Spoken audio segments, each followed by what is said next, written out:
예, 안녕하세요. 소개받은 조원희 변호사입니다. 지금 여러 전문가들께서 이제 많이 또 발표를 해주셔야 되기 때문에 짧게 말씀드리겠습니다.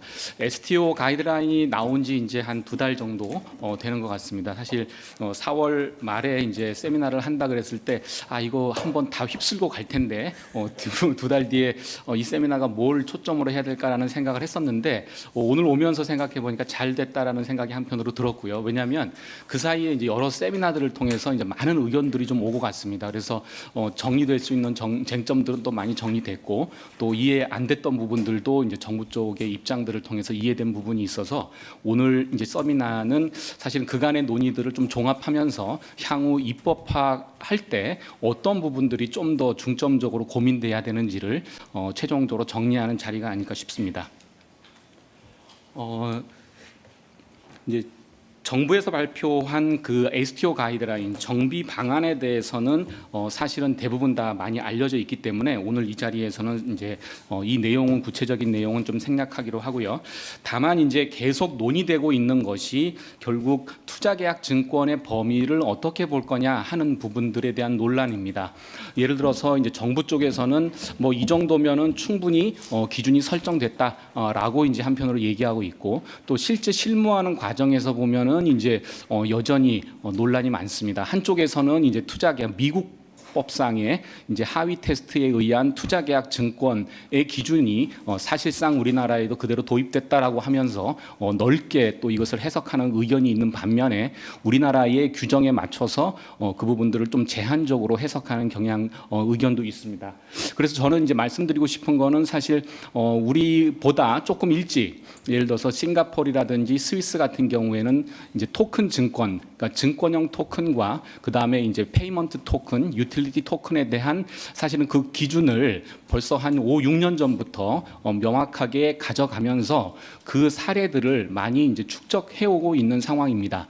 물론 증권에 대한 개념이 국가마다 조금씩 다르기 때문에 어느 나라의 기준이 우리한테 그대로 적용된다라고 볼 수는 없습니다만은, 오늘 말씀드리고 싶은 거는 우리가 비록 이제 투자계약 증권의 개념을 하위 테스트에 기반해서 우리 법에 제도화한 측면이 있습니다만은 규정의 내용이 다르고 또 시장 상황이 다르기 때문에 우리가 이제 미국에 대한 기준뿐만 아니라 싱가포르라든지 스위스라든지 조금 더 다양한 기준들을 같이 검토하면서 우리나라의 기준을 좀 만들어갈 필요가 있겠다라는 생각이 들고요.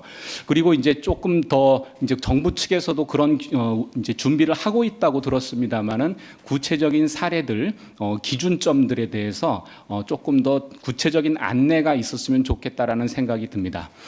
또 하나는 이제 정부에서 사업자들이 예를 들어서 이제 내가 이런 사업을 한다라고 하면서 이게 토큰 증권이냐 아니냐를 정부에 확인받고 싶어 하는 경우가 많이 있습니다. 예를 들어서 저희가 이제 스위스나 싱가포르에 이제 실제 일을 하다 보면 뭐 예컨대 스위스의 핀마를 찾아가서 우리 이 증권을 가지고 예컨대 뭐 유틸리티 토큰의 업무를 하고 싶다라고 하면은 구체적으로 담당자들이 서로 협의하면서 구체적으로 이런 이유 때문에 토큰의 성격, 그러니까 증권의 성격이 있다 없다 하면서 그런 것들을 구체적으로 이제 확인해주고 하는 절차들을 사실은 거치는데요. 우리 같은 경우는 지금 그런 제도가 없고, 제도가 없다 보니까 담당하시는 분들도 그것에 대해서는 특별히 이제 의견을 내지 않고 있는 상황입니다. 그래서 과연 이제 조금 더 사업 친화적인 그런 정책을 어떻게 펴갈 것인지에 대한 고민도 필요한 시점이다라고 말씀드리고 싶습니다. 보통 이제 우리가 그 지금 나오는 토큰 증권을 기존 제도와 비교할 때 뭐 ICO와 비교한다든지 아니면 증권형 크라우드 펀딩과 비교한다든지 하는 이제 그 경우가 있습니다. 우리가 ICO라는 제도의 연원을 다시 한번 좀 생각해 보면 우리가 왜 여기까지 왔는지에 대한 이제 큰 방향성을 좀 찾을 수가 있습니다. ICO라고 하는 것은 우리가 흔히 말하는 것처럼 뭔가 토큰을 가지고 일확천금을 꿈꾸는 사람들이 만들어 놓은 제도가 아니라 실리콘밸리에서 예컨대 내가 새로운 사업을 하기 위해서 뭔가 모험 자본이 필요한데 이미 실리콘밸리의 벤처 캐피탈들도 모험 사업에 투자를 하지 않는 거예요. 그러다 보니까 정말 모험 사업에 뛰어들고 싶어하는 사람이 자금 조달할 수 있는 루트가 너무 한정돼 있기 때문에 그 자금 조달의 방법으로서 생긴 게 사실은 ICO입니다. 그러니까 ICO의 출발의 연호는 뭐냐면 많은 금융 시스템과 많은 펀드들이 있지만 실제로 모험 자본의 역할을 하는 그 펀드들이 기능을 제대로 못하고 있다 보니까 사실은 생겨난 게 ICO였고, ICO를 통해서 사실은 이제 많은 사람들이 참여하다 보니까 이제 이렇게까지 이제 시장이 확대된 측면이 있습니다. 이 말은 뭐냐면 우리가 이런 이제 여러 가지 투자 기구들, 투자 제도들을 만드는 데 있어서 ICO 또는 토큰 증권을 어디에 위치시켜서 어떤 역할을 하도록 할 것인가라는 그런 종합적인 그림을 그릴 때 이런 방향성이 중요하다는 거죠. 예를 들어서 기존에 우리가 가지고 있는 증권 제도가 있고요. 조금 더 유연하게 가져오려고 우리가 크라우드 펀딩 제도를 만들었고요. 그 다음에 이제 ICO나 토큰 증권 제도가 새로 이제 자리를 잡고 있는 상황입니다. 그러면 우리는 금융 조달이 필요한 각각의 영역에서 적절한 그런 조달 방법을 가지고 있는지의 관점에서 어느 정도까지 허용할 것인가, ICO도 마찬가지고 토큰 증권도 마찬가지고 하는 그 방향성을 좀 가져갔으면 좋겠다라는 생각이 듭니다. 그리고 기존 제도는 뭐 혁신금융 서비스, 규제 샌드박스를 통해서 지금까지 많이 이루어져 있고요. 아시는 것처럼 지금까지는 이제 안정자산이라고 할 수 있는 이제 부동산에 대한 수익증권 기반의 이런 서비스들이 이제 규제 샌드박스를 통해서 이루어지고 있습니다. 지금 제일 저희한테 이제 문의가 많이 오는 것 중에 하나는 다들 이제 규제 실제 제도화가 되기 전에는 이제 규제 샌드박스라는 제도를 통해서 이루어질 텐데 과연 정부에서 어느 정도까지의 투자 계약 증권의 범위를 확대해서 볼 거냐. 기존의 정부가 예를 들어서 여러 가지의 이제 그 STO의 비즈니스 모델이 있음에도 불구하고 이 지금 나와 있는 것들은 되게 가장 안전한 자산, 부동산에 대한 수익 증권으로 되게 한정해가지고 사실 인정했거든요. 다만 이제 향후에 STO가 그 범위를 확대할 거지만 그 전 단계의 규제 샌드박스 과정에서, 그러니까 실제 법제화 이루어지기 한 1, 2년 과정에서 정부가 그 수익 증권, 그러니까 규제 샌드박스를 인정하는 수익 증권의 범위를 어디까지 볼 거냐 하는 게 사실은 이제 업계에서는 가장 중요하게 보고 있는 것 중에 하나고요. 두 번째는 이제 장애 사업자를 어디까지 허용할 거냐. 그러니까 규제 샌드박스를 통해서 과연 장애 중개업자를 허용할 거냐의 문제입니다. 아시는 것처럼 뭐 빗썸도 마찬가지고요, 업비트도 마찬가지고요. 시장에 먼저 진입한 사람이 그거에 따른 이제 혜택을 받는다는 것은 누구도 잘 알고 있습니다. 그러다 보니까 STO의 유통 시장에 누구든 들어가려고 다들 준비하고 있는데 과연 제도가 만들어진 시점에 가능한 이제 제도인지 아니면 규제 샌드박스를 통해서라도 장애 중개업자의 이제 사업을 허용할 것인지 말 것인지에 대한 그런 고민들을 많이 가지고 있습니다. 그래서 이게 이제 정책적으로 처음 시작부터 명확하게 이 방향을 제시하기 어려울 수는 있습니다만은 사실은 업계에서는 그런 부분에 대한 궁금증들을 많이 가지고 있기 때문에 정부에서는 정책을 준비할 때 이런 부분들에 대해서도 한번 고민해 볼 필요가 있겠다라는 생각이 듭니다. 시간이 빨리 한다고 하는데도 시간이 많이 갔네요. 그래서 이제 한 2, 3분 내로 좀 마무리 짓겠습니다.